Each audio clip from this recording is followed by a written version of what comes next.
Hello friends, आप सभी को हमारे यूट्यूब चैनल पर स्वागत है। तो जैसा कि पता है कि हमने सुपर टेट की क्लासेस स्टार्ट कर दी है, जिसमें आज टॉपिक है वो पर्यावरण सामाजिक अध्ययन से संबंधित है। इसमें हमने आपके दो टॉपिक करा दिए थे, जिसमें आपकी पृथ्वी की संरचना, साथ ही आपका जो नदियाँ का टॉपिक था, नदियों के टॉपिक के भी क्वेश्चन करा दिए थे हमने।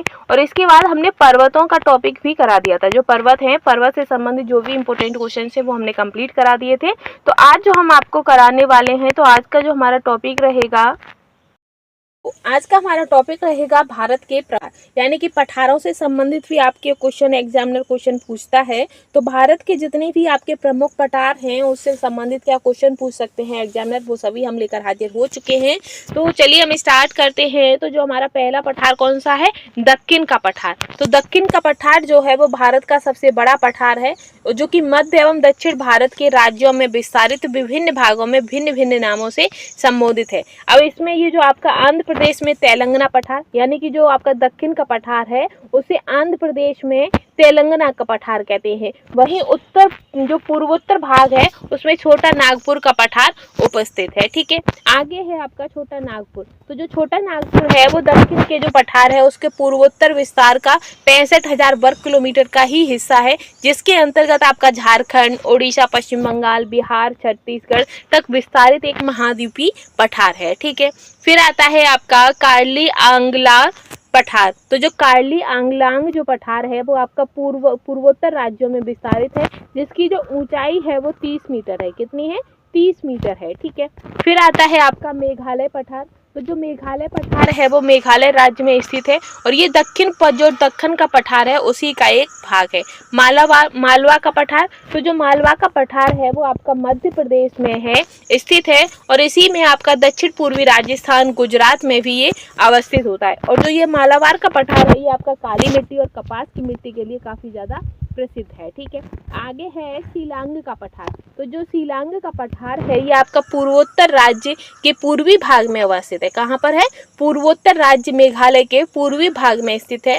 भादेर का पठार। तो जो भादेर पठार है ये आपका मध्य प्रदेश में स्थित है, और ये विंध्य श्रृंखला का भाग है। ठीक है, किसका भाग है? विंध्य श्रृंखला का। ठीक है, इसके बाद आता है आपका बघेलखंड का पठार। तो ये जो आपका बघेलखंड का पठार है ये विंध्याचल और सतपुड़ा का संक्रमण क्षेत्र, सिगरौली तथा दुगदी क्षेत्र श्रेणियों में अवस्थित है बघेलखंड का पठार। ठीक है, इसके बाद है कि मेवाड़ का पठार। तो जो मेवाड़ का पठार है ये आपका अरावली श्रृंखला मालवा के पठार के बीच स्थित है, और ये राजस्थान राज्य में अवस्थित है। तो मेवाड़ कहाँ है?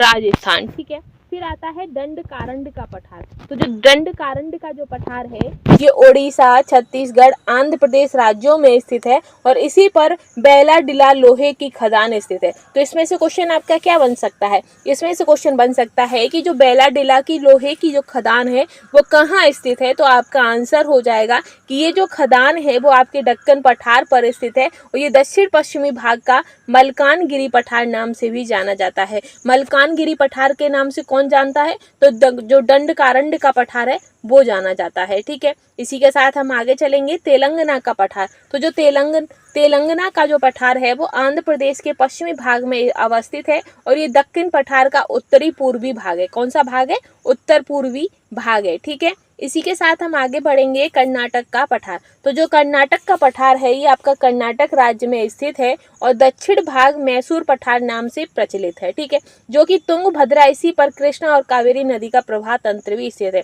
अब तुंगभद्रा, कृष्णा और कावेरी नदी जो है उनका प्रवाह तंत्र कहाँ पर है? तो कर्नाटक पहाड़ पर ही है। ठीक है, आगे है महाराष्ट्र का पठार। तो जो महाराष्ट्र का पठार है वो आपका कोंकण तट और सह्याद्री को छोड़कर संपूर्ण महाराष्ट्र राज्य में विस्तारित है, जो कि दक्कन ट्रंप की बेसाल्ट शैलों की प्रधानता। ये किसकी प्रधानता है महाराष्ट्र पठार पर? तो दक्कन ट्रंप और बेसाल्ट शैलों की प्रधानता है। ठीक है, तो ये जो आपका भारत के प्रमुख पठारों से संबंधित पूरा टॉपिक था वो हमने पूरा कंप्लीट कर लिया। कहाँ से क्वेश्चन क्या बन सकता है, इससे बाहर आपका कुछ नहीं जाएगा। अगर आप इसे क्लियर कर लेते हैं तो अपना 1 नंबर क्लियर कर लेंगे। तो अभी के लिए बस इतना ही, और अगर आपको वीडियो पसंद आई है तो प्लीज़ चैनल के साथ बने रहिएगा। Thanks for watching.